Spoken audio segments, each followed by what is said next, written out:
ஆரம்பத்தில் அவளது வயிற்றில் ஒரு முட்டை உருவாகியிருந்தது.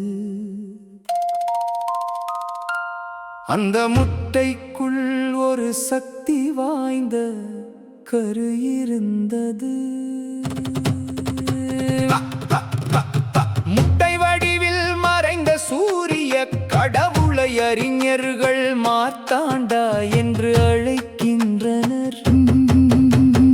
அடிப்படையில் விவஸ்வானின் வடிவம் மிகவும் பிரகாசமாக இருந்ததால் அதன் கதிர்கள் பக்கவாட்டிலும் மேலும் கீழும் பரவின. விஸ்வகர்மா பின்னர் வருடம் முழுவதும் இருக்கும் சூரியனின் பிரகாசத்தை குறைத்து தேவர்களின் புகழை பெறுகிறார்.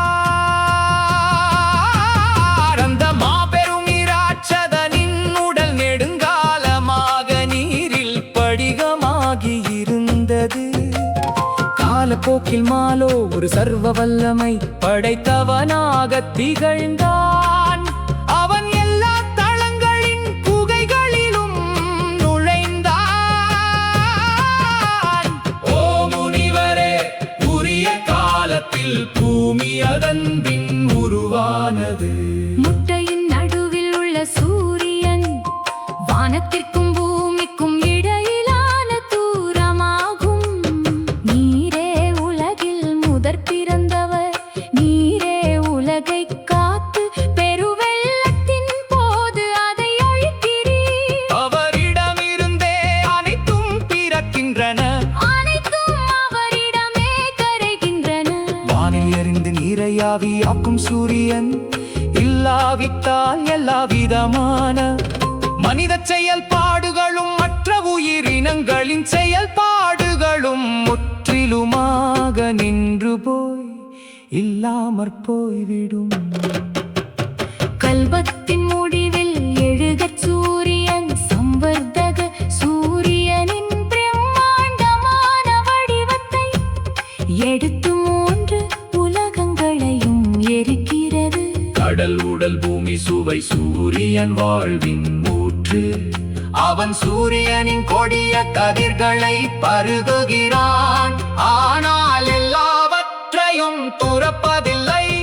நெருப்பின் மகிமை அதனுள் ஊடுருவியதால் பூமி மெதுவாக ஒரு மாபெரும் இரும்பு துண்டின் வடிவத்தை எடுத்து ஒளிர்கிறது. 432 கோடி 8,980,000 மனித ஆண்டுகள். இதுவே இறுதி நாளின் விரிவாக்க காலம். 4000 யுகங்களின் கூட்டுத் தொகை நிறைவடையும் போது பிரம்மா உறங்குகிறார்.